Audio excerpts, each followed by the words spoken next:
Hello मेरे प्यारे दोस्तों, बिट्टू सर गैस चैनल में आप लोग को स्वागत है। आज मैं क्लास 10 का चैप्टर नंबर 3 स्टार्ट करने वाला हूँ। चैप्टर का नाम है दो चर वाले रैखिक समीकरण के युग्म। दो चर वाले रैखिक समीकरण के युग्म, two variable in linear equation pair या pair of two variable in linear equation. दो रैखिक समीकरण रहेंगे, रैखिक समीकरण, और वो कैसे रहेंगे? दो वेरिएबल करेंगे, यानी दो चर वाले क्या रहेंगे? रैखिक समीकरण। तो इस चैप्टर में सबसे पहले हम जानते हैं कि रैखिक समीकरण होता है क्या। तो बच्चे लोग, जैसा कि आप लोग पहले भी पढ़ चुके हैं रैखिक बहुपद के बारे में, हम बताए थे जब बहुपद को शून्य के बराबर कर दिया जाता है तो वो बन जाता है समीकरण। जैसे अगर कोई बहुपद 2x+5 है, इसको शून्य के बराबर कर दिया जाए तो ये हो जाएगा समीकरण। तो बहुपद को शून्य को बराबर कर देने पर वह बहुपद हो जाता है समीकरण। अगर यह चर का अधिकतम घात 1 है तो ऐसे समीकरण को कहते हैं रैखिक समीकरण। अगर 0 के बराबर नहीं था तो इसको कहते थे रैखिक बहुपद, जो कि बहुपद वाला चैप्टर में पढ़ चुके हैं। अगर यही बहुपद को 0 के बराबर कर देंगे तो हो जाएगा रैखिक समीकरण। तो रैखिक समीकरण का आपका डिफिनेशन हो गया, वह समीकरण जिसकी चर के अधिकतम घात 1 हो। वह समीकरण जिसकी चर के अधिकतम घात 1 हो, वैसे समीकरण को कहते हैं रैखिक समीकरण। क्या कहते हैं? रैखिक समीकरण। अगर आप लिखना चाहते हैं तो लिख सकते हैं रैखिक समीकरण का डिफिनेशन। रैखिक समीकरण, तो रैखिक समीकरण का डिफिनेशन होता है, रैखिक समीकरण का आप डिफिनेशन लिखना चाहते हैं तो लिख सकते हैं, वह समीकरण जिसके चर के अधिकतम घात 1 हो उसे रैखिक समीकरण कहते हैं। बिल्कुल समझ गए होंगे। वह समीकरण जिसके चर के अधिकतम घात 1 हो उसे कहते हैं रैखिक समीकरण। जैसे बहुत सारे इसके उदाहरण होगा, जैसे 2x+5 = 0 या 3x+9 = 0। इस तरह से बहुत सारे हो सकते हैं रैखिक समीकरण। बस चर के अधिकतम घात कितना होना चाहिए? 1। अगर बात किया जाए रैखिक समीकरण का व्यापक रूप तो इसका होता है अगर एक, देखिए रैखिक समीकरण अगर हम बात करते हैं एक वेरिएबल का, माने एक चर का, तो ax+b = 0। ax+b बराबर क्या होगा? 0। इसको रैखिक समीकरण का क्या है? ये व्यापक रूप है, जहां a और b होता है वास्तविक संख्या और a कभी 0 के बराबर नहीं होना चाहिए। जो कंडीशन बहुपद में था वही कंडीशन यहाँ भी है। तो रैखिक बहुपद का व्यापक रूप होता है ax+b = 0। अगर बात किया जाए कि इसका ग्राफ कैसा होता है तो इसका एक सरल रेखा होता है, एक सीधी रेखा होता है। तो आप ये भी पॉइंट में लिख सकते हैं कि रैखिक समीकरण का ग्राफ एक सरल रेखा होता है। रैखिक बहुपद के केवल एक हल होते हैं। बहुपद में हम उसी को शून्यक बोलते थे, x के मान को, यहाँ x के मान को हम क्या बोलेंगे? हल। तो रैखिक बहुपद के कितने हल होते हैं? एक हल होते हैं। और वो हल क्या होता है थोड़ा समझ लीजिएगा। अगर हल निकालना है तो ax+b = 0, तो ax + b उधर गया तो -b, तो x का मान निकलेगा तो -b/a, ये गुना में तो ये भागा में। तो रैखिक समीकरण के कितने हल होते हैं? x हल होते हैं। बिल्कुल आप क्लियर हो गया होगा रैखिक समीकरण। तो वह समीकरण जिसके चर का अधिकतम घात कितना हो? 1 हो, उसको बोलते हैं रैखिक समीकरण। अब चलते हैं दो चर वाले रैखिक समीकरण। दो चर वाले रैखिक समीकरण है तो इसका क्या होगा? तो दो चर वाले रैखिक समीकरण जिसमें दो चर रहेगा, कुछ नहीं, तो इसका जो व्यापक रूप होता है बच्चा वो होता है ax+by+c = 0। ax+by+c = 0। देखिए एक चर x है, एक चर क्या है? y। और रैखिक का मतलब चर के चाहे x हो चाहे y हो, उसके पावर भी कितना होना चाहिए? 1 ही होना चाहिए। रैखिक में यही मेन चीजों को समझना है कि चर चाहे जितना भी हो, 1 हो 2 हो, जितना भी चर हो, उसमें चर के अधिकतम घात कितना होना चाहिए? 1, तभी कह पाएंगे रैखिक समीकरण। तो यहाँ दो चर है तो बोलेंगे दो चर वाले रैखिक समीकरण। इसका व्यापक रूप हो गया ax+by+c = 0। ABC होता है वास्तविक संख्या। यहाँ जो बच्चा वास्तविक संख्या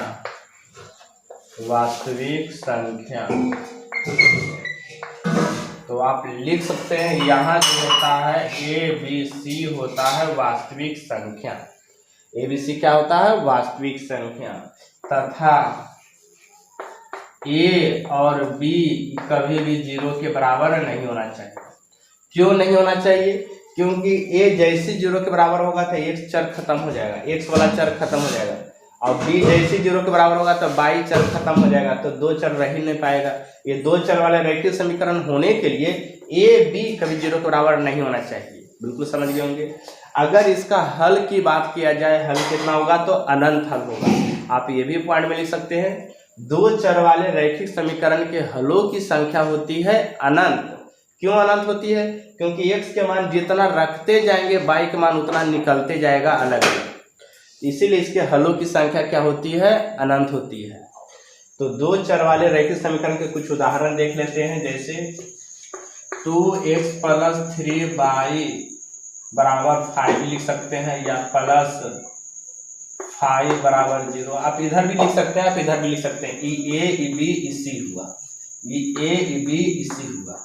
तो ये दो चर वाले रैखिक समीकरण का व्यापक रूप मैंने के उदाहरण हो गया 2x - 5y बराबर 6, ये भी दिया 0। मैंने कुछ भी हो सकता है, मैंने दो चर वाले रैखिक समीकरण, इसका पावर 1 होना चाहिए। तो यहाँ से x का मान जितना रखते जाएंगे y का मान उतना अलग अलग निकलते जाएगा। जैसे देखिए कैसे, जैसे 2x बराबर अगर देखा जाए -5y है तो 6 + 5y, दो गुना में है तो 2 चल जाएगा, भागा में तो x का मान निकालेंगे तो 2 भागा में जाएगा। यहाँ y का मान रखते जाएंगे, x का मान अलग अलग निकलते चल जाएगा। तो बिल्कुल आप चीजों को समझ रहे होंगे, इसीलिए इसके अनंत हल होते हैं, जितना मान रखेंगे उतना मान निकलते चल जाएगा। चलिए अब हम चलते हैं दो चर वाले रैखिक समीकरण, दो चर वाले रैखिक समीकरण युग्म, दो चर वाले रैखिक समीकरण युग्म। तो दो चर वाले रैखिक समीकरण युग्म किसको कहेंगे? दो चर रहेगा, उसमें रैखिक समीकरण रहेगा, माने उसका चर का जितना महत्व एक होगा। युग्म माने होता है जोड़ा, पेयर। तो इसका व्यापक रूप जो होता है, व्यापक रूप अगर लिखना चाहते हैं तो लिख सकते हैं। जो व्यापक रूप होता है वो होता है दो चर वाले रैखिक समीकरण के युग्म, दो गो रहेगा। तो पहले देखिए इस तरह से लिखिए, a1x + b1y + c1 = 0। पहला वाला के 1 लिखनी है सब, जैसे x + by + c होता था ना, पहला दो गो है तो दूसरा होगा a2x + b2y + c2 = 0। तो ये दो चर वाले रैखिक समीकरण के क्या है? व्यापक रूप है, जहां a1 b1 c1 a2 b2 c2 वास्तविक संख्या होगा, तथा a1 a2 b1 b2 कभी 0 के बराबर नहीं होना चाहिए। फिर समझिए, a1 b1 c1 a2 b2 c2 एक वास्तविक संख्या होगा, यहाँ रूट भी हो सकता है, परमेय अपरमेय दोनों हो सकता है। और a1 a2 b1 b2 कभी 0 के बराबर नहीं होना चाहिए, क्योंकि जैसी होगा तो युग्म वाला दो चर क्या होगा? खत्म हो जाएगा। a1 जैसे 0 के बराबर होगा तो x खत्म हो जाएगा, इसीलिए a1 a2 b1 b2 कभी 0 के बराबर नहीं होना चाहिए। दो चर वाले रैखिक समीकरण का जो ग्राफ होता है वो केवल एक ग्राफ नहीं होता, दो सरल रेखाएं होती है। कितना? एक ग्राफ का एक सरल रेखा, तो दो ग्राफ का दो सरल रेखा होता है। और ये दो सरल रेखाएं तीन प्रकार के कंडीशन बनाती है, तीन प्रकार के संभावना हो सकती है दो सरल रेखा का। तो चलिए दो चर वाले रैखिक समीकरण युग्म का ग्राफ देखते हैं। अगर बात किया जाए इसके हलों की संख्या का, तो इसका एक हल भी, अनंत हल भी और कोई हल भी नहीं हो सकता, मैंने तीनों कंडीशन। तो दो चर वाले रैखिक समीकरण युग्म के कितने हल हो सकते हैं? अनंत हल भी हो सकते हैं, एक हल भी हो सकते हैं और कोई हल भी नहीं हो सकते। तो चलिए इसका रैखिक समीकरण युग्म का क्या चलते हैं हम लोग? ग्राफ कैसा होगा? तो इसके ग्राफ तीन प्रकार की संभावना होगी। दो सरल रेखा, या तो दोनों ग्राफ एक दूसरे को प्रतिच्छेद करेगा एक बिंदु पर, दूसरा या दोनों ग्राफ एक दूसरे के क्या होगा, समांतर हो जाएगा, तीसरा या दोनों ग्राफ एक दूसरे के समपाती हो जाएगा, एक रेखा दूसरे रेखा पर भी हो सकता है। इसको समपाती बोलते हैं, इसको समांतर बोलते हैं, इसको प्रतिच्छेदी बोलते हैं। प्रतिच्छेदी, इंटरसेक्ट, प्रतिच्छेद, इसको समांतर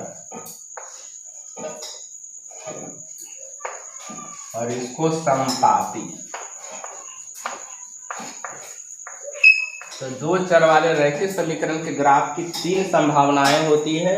एक प्रतिच्छेदी, दोनों रेखाएं एक दूसरे को प्रतिच्छेद कर सकता है, दोनों रेखाएं क्या हो सकता है, समांतर हो सकता है, या दोनों रेखाएं एक दूसरे क्या हो सकता है, समपाती, एक रेखा दूसरी रेखा पर हो सकता है। तो समझिए, जब जितने बिंदु पर प्रतिच्छेद करेगी या जितने बिंदु पर काटते उतना उसका हल होता है। तो अगर दोनों ग्राफ एक दूसरे को प्रतिच्छेद किया है एक बिंदु पर, तो इसके हलों की संख्या एक होगी, जिसको कहा जाता है अद्वितीय हल, यूनिक हल। अद्वितीय हल माने केवल एक और केवल एक हल, जिसको बोल सकते हैं। यहाँ दोनों रेखाएं कहीं भी प्रतिच्छेद नहीं की, बिल्कुल समांतर चल गई थी, इसका होगा कोई हल नहीं, इसका कोई हल नहीं। और इसको अनंत बार एक रेखा दूसरी रेखा पर है तो अनंत बार कट किया, अनंत बार टच किया, अनंत बार कट किया, इसलिए इसका अनंत हल। तो इसका कितना हल होता है, इसका एक हल लिखेंगे, जिसको अद्वितीय हल भी कहते हैं। इसका कोई हल नहीं होता है, कोई हल नहीं, और इसका होगा अनंत हल, अनंत हल, अनगिनत हल इसको बोल सकते हैं। जिस समीकरण के हल हो जाते हैं उसका कहते हैं संगत है, और जिस समीकरण का हल नहीं होता उसको कहते हैं असंगत है। तो इसके प्रतिच्छेद करेगा एक हल होगा तो इसको कहेंगे समीकरण का युग्म क्या है, संगत है। और इसमें भी अनंत हल हुआ तो कहेंगे क्या है, संगत है। और इसमें हल नहीं होता है तो कहेंगे असंगत है, क्या है, असंगत। तो उसका ग्राफ के भी चर्चा कर लेंगे हम। अगर देखा जाए इसको विरोधी अविरोधी आश्रित के बारे में, तो जिसका हल हो जाता है एक हल तो होता है अविरोधी, उसमें कोई रुकावट नहीं हुआ होगा, इसको बोलते हैं अविरोधी। जिसका कोई हल नहीं हुआ यानी कहीं न कहीं समीकरण युग्म में रुकावट है, उसको कहते हैं विरोधी। और जिसका अनंत हल हो जाता है उसको कहते हैं आश्रित, एक रेखा दूसरी रेखा पर आश्रित हो जाता है, तो इसमें अनंत हल होता है।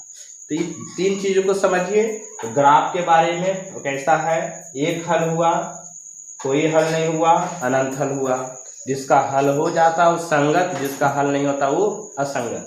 इसका संगत होगा, इसका भी क्या होगा, संगत होगा, और इसका क्या होगा, असंगत। विरोधी अविरोधी और आश्रित के बारे में चर्चा किया जाए तो ये होता है अविरोधी, क्योंकि इसका हल एक हल के लिए अविरोधी, एक हल हो गया। और अनंत हल के लिए आश्रित, मतलब एक रेखा दूसरी रेखा पर आश्रित हुआ, और ये कोई हल नहीं यानी कि ये होता है विरोधी, इसमें रुकावट होता है। तो उसका ग्राफ का भी हम चर्चा कर लेते हैं। उससे पहले एक चीज और जानते हैं कि दो चर वाले रैखिक समीकरण युग्म को हल करने की दो विधियां होती है। पहला जो विधि होता है वो ग्राफीय विधि होता है, और दूसरा जो विधि होता है वो बीज गणितीय विधि होता है, बीजीय विधि। तो बीजीय विधि में तीन विधि आती है। पहला आता है लुप्तीकरण या विलोपन विधि, और दूसरा आता है प्रतिस्थापन विधि, और तीसरा आता है वज्र गुणन विधि। वज्र गुणन विधि, पहला को जो लुप्तीकरण या कह सकते हैं उसको विलोपन विधि, उसको बोलते हैं एलिमिनेशन मेथड, एलिमिनेट करना।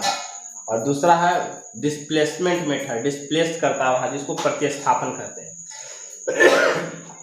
इसको वज्र गुणन विधि कहते हैं। तो चलिए हम लोग अब ये तीनों के ग्राफ के बारे में चर्चा करते हैं, क्या होता है रेशियो में, क्या होता है, कितने हल होते हैं। तो चलिए अब देखिए चलते हैं। तो ये आपका तीन कंडीशन है, तीनों आपका पार्ट में बांट दिए हैं। तो ये देखिए, जब रेखाएं जब प्रतिच्छेद करेगा, ग्राफ जब खींचेंगे, रेखाएं अगर प्रतिच्छेद कर दिया तो उसका कितना हल होगा, एक हल। समीकरण क्या होगा, संगत। और क्या होगा, अविरोधी माने कोई रुकावट नहीं। और ये अनुपातों में क्या होगा, A1/A2 does not equal to B1/B2।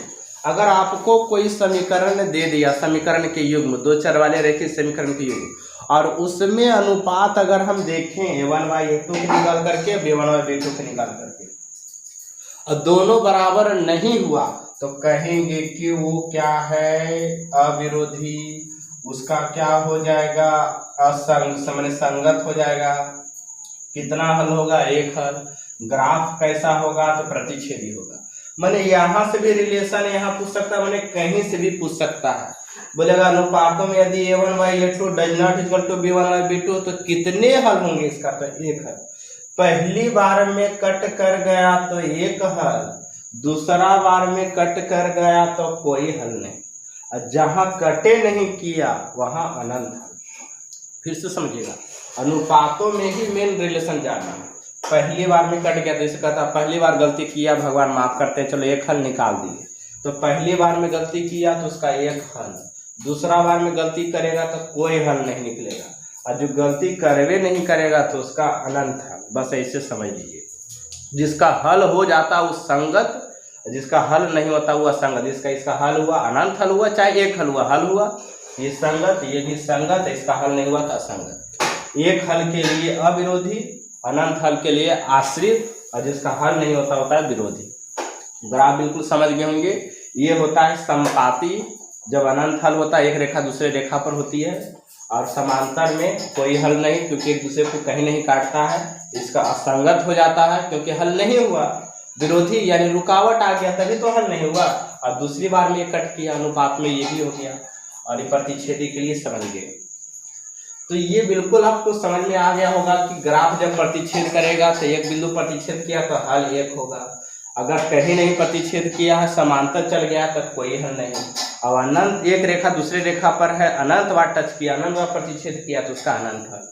अगर देखा जाए उसका कैसा होगा समीकरण, तो संगत, क्योंकि हल हो गया। इसमें हल नहीं हुआ इसलिए असंगत, इसमें अनंत हल हो गया इसलिए संगत। मैंने हल हो गया, मैंने संगत समीकरण उसके संगत है, बोलते हैं ये इसके संगत है बिल्कुल। और विरोधी, ये संग मैंने कि हल हुआ यानी कहीं ना कहीं रुकावट नहीं आया होगा।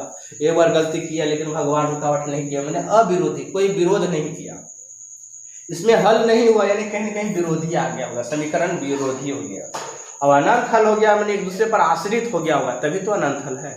एक रेखा दूसरे रेखा पर आश्रित, तब अनंत हल हो गया। अनुपातों में देखा जाए तो इसका पहली बार में कट करेगा, इसका दूसरा बार में कट करेगा तो कोई हल नहीं, इसका कट नहीं करेगा तो अनंत हल। तो आपके सामने एक समीकरण देते हैं, बताइएगा कि किसमें आता है, कितना हल होता है, कैसा ग्राफ होता है। ग्राफ को समझ गए होंगे। तो चलिए आपके सामने एक प्रश्न लेकर के आते हैं। जैसे अगर प्रश्न है 2x + 3y = 5 और 3x + 2y = 6। तो ये देखिए होता है A1, ये होता है A2, ये होता है B1, ये होता है B2, ये होता है C1, ये होता है C2। बस सीधा समझिए, ये A1 A2 B1 B2 C1 C2 हम व्यापक रूप में भी देखे थे। तो बोलिए A1/A2 के मान कितना है, तो 2/3। बोलिए B1/B2 के मान कितना है, 3/2। क्या A1/A2 का जो मान आया B1/B2 के मान बराबर है, तो नहीं है। माने A1/A2 का मान हम कह सकते हैं बराबर नहीं आया B1/B2। तो हम बताए थे जब पहले बार में कट करेगा, पूछेगा इसका कितना हल होगा, ये समीकरण युग्म का, तो बोलेंगे अच्छा पहली बार में कट किया है, एक के बार गलती किया, इसका एक हल। पूछेगा इसका ग्राफ कैसा होगा, तो एक हल के लिए कई बार कट करेगा, ग्राफ एक दूसरे को एक बार कट करेगा यानी प्रतिच्छेदी। बोलेंगे कैसा होगा, संगत होगा क्या संगत होगा। अच्छा एक बार कट किया तो हल तो हो गया यानी संगत। विरोधी है या विरोधी है कि आश्रित है, तो अविरोधी, क्योंकि एक हल हो गया, हल हो गया मैंने अविरोधी, मैंने कहीं रुकावट नहीं आया। ग्राफ कैसा हुआ होगा, तो प्रतिच्छेदी। बिल्कुल चीज़ों को समझ गए होंगे यहाँ तक। तो इस तरह से आपके पास समीकरण आएंगे, आप उससे पूछेगा कि ग्राफ कैसा है, हल कितना है, संगत है, आश्रित है, प्रतिच्छेद मैंने विरोधी अविरोधी आश्रित है, अनुपात में क्या है। बिल्कुल चीज़ों को समझ गए होंगे। तो चलिए आज तक इतना ही, मिलेंगे अगले दिन, इसके हम दो चर वाले रैखिक समीकरण के हल करने की विधियां के बारे में सीखेंगे, जो सारी विधि का आज बात किए थे, यानी ग्राफीय विधि और दूसरा बीजीय विधि। बीजीय विधि में कुछ प्रकार है, वो है आपका विलोपन विधि, प्रतिस्थापन विधि और वज्र गुणन विधि। तो बहुत ही मज़ा आने वाला है, वीडियो पूरा देखिएगा। अच्छा लगा वीडियो तो आप वीडियो को लाइक कर दीजिएगा, चैनल को सब्सक्राइब कर दीजिएगा ताकि मेरा हर आने वाला वीडियो आपको सबसे पहले मिले, और बेल आइकन भी थोड़ा दबा दीजिएगा ताकि आपको नोटिफिकेशन वीडियो को मिलते रहे। चलिए, धन्यवाद।